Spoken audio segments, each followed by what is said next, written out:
आइए, समय हुआ है 9:52 और शुरू करते हैं ओआई डेटा एनालिसिस। यहाँ से निफ्टी बैंक निफ्टी की बात करें और यूएस टैरिफ्स की बात करें तो इतना खासा इम्पैक्ट है नहीं।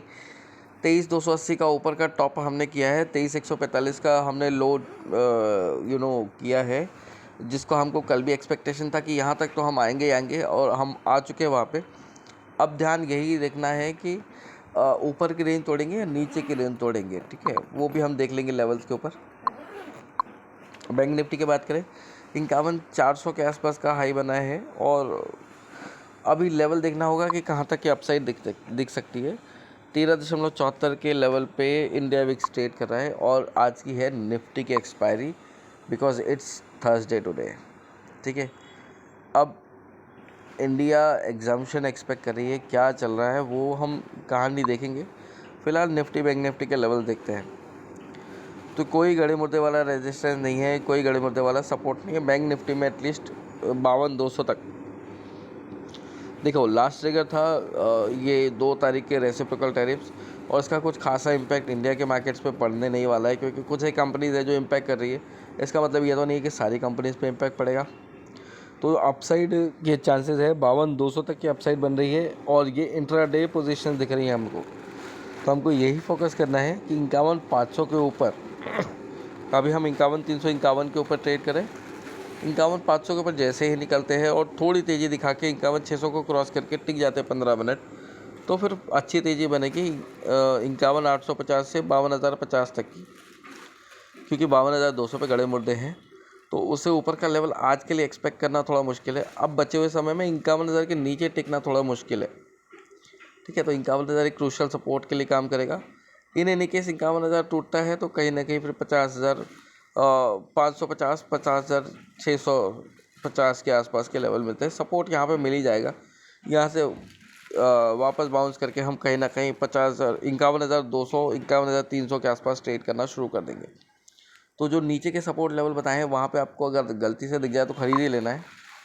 रही बात बैंक निफ्टी की, तो कर लिया हमने, निफ्टी की कर लेंगे। निफ्टी पे गड़े मुर्दे वाला रेजिस्टेंस 23,500 पे है, तो इसको तो क्रॉस नहीं कर रहे, तो कहीं ना कहीं 23,375 से 23,425 ये पहले रुकावट का लेवल होना चाहिए।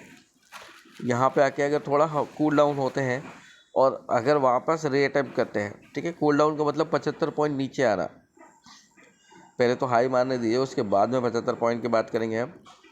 तो अगर कूल डाउन होकर वापस रीअटेम्प्ट करते हैं 23,375 से 23,425 के रेंज को, तो फिर कहीं ना कहीं 23,500 को भी क्रॉस करके हम टिकेंगे। लेकिन 23,600 पे हल्के फुल्के गड़े मुद्दे का रेजिस्टेंस ऊपर के लेवल पे भी आ रहा है, तो आज के लिए इतना काफ़ी होगा कि एक बार 23,500 के आसपास पहुंच जाए।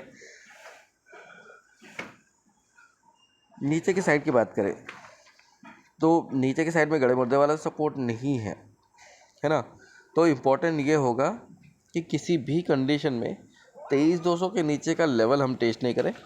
अदरवाइज़ वापस हम बॉटम आउट करने के लिए 23,000 के लेवल के आसपास आएंगे, और वो इंडिकेशन कब मिलेगा, जब 23,136 टूटेगा, जिसकी संभावना आज के हिसाब से कम है, क्योंकि लग तो यही रहा था कि रेसिप्रोकल टैरिफ का बहुत ज़्यादा इम्पैक्ट पड़ेगा इंडियन मार्केट्स पे। वो दिखता नहीं दिख रहा है, तो फिर तेज़ी की संभावना यहाँ से ज़्यादा बन रही है। तो स्ट्रिक्ट एसएल के साथ काम करेंगे आप। 23,136 का एसएल लगा के बाय करके बैठिए निफ्टी में, नेक्स्ट वीक की एक्सपायरी में ट्रेड करिए, ज़्यादा बेनिफिट होगा। अगर अभी कर रहे हैं तो फिर 1-1:30 बजे के बाद ध्यान दीजिएगा, क्योंकि क्या है ना, मार्केट रेंज बाउंड जाएंगे अगर बढ़े नहीं।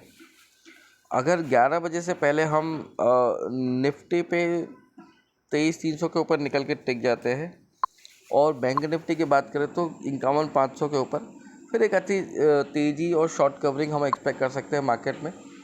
तो वो देखना होगा कि किन लेवल से आएगी। फ़िलहाल के लिए तो यह है कि अभी शांति बनाए रखना है और चीज़ों को होते हुए देखना है। कोफोर्ज बहुत ज़्यादा पिट गया था, उसके लेवल हमारे 7400 तक के थे। रिकवरी ऑलमोस्ट होते दिखती है, सिर्फ 6-7 मिनट के अंदर की दिखती है। अभी थोड़ी देर पहले डिस्कस किए हुए थे। बाकी जो भी स्टॉक्स हैं इनके डायरेक्शन सेम है, कुछ समय पहले ही डिस्कस किया हुआ है, तो उसी डायरेक्शन के हिसाब से ट्रेड कर रहे हैं। ट्रेंड भाग रहा है अभी, लेकिन इसकी संभावनाएं कम है कि ये 5800 के ऊपर जाके ट्रेड करे। ये यही कंसोलिडेट करेगा 5500 से 5700 5800 के रेंज में। इससे बाहर निकलेगा तो फिर हम उसको बारे में कुछ डिस्कस करेंगे। ब्रिटानिया को देखना इंपॉर्टेंट होगा। 5075, 5125 के टारगेट ऊपर की साइड के हैं और 4875 साइड डाउन साइड का टारगेट्स हैं। IT स्टॉक्स में थोड़ा सा करेक्शन है बट वो एक्सपेक्टेड ही है, उसमें कुछ नया नहीं है जिसको हम टेस्ट कर सकते हैं। BSE एज एक्सपेक्टेड 5700 के लेवल के आसपास की बात चल रही थी, एक बार बॉटम आउट करने के लिए आया है। अपसाइड बन रही है इसकी, 5700 के ऊपर जाके वापस में ट्रेड करेगा। अभी 5645 चल रहा है, यहाँ से 65-70 पॉइंट ऊपर की साइड में मिल सकते हैं, तो उसके लिए प्ले करना है तो आप कर सकते हैं। 5750 ये टारगेट देख सकते हैं, उसके ऊपर ज़्यादा एक्सपेक्ट नहीं करना है आपको। I am so sorry. ठीक है, नीचे की साइड में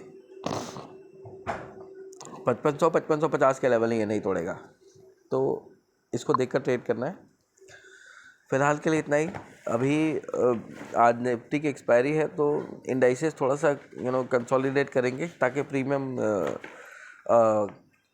बड़े प्लेयर्स प्रीमियम खा पाए, तो उसके हिसाब से ट्रेड करना है और देखते हुए चलना है कि क्या हो सकता है और क्या नहीं हो सकता है।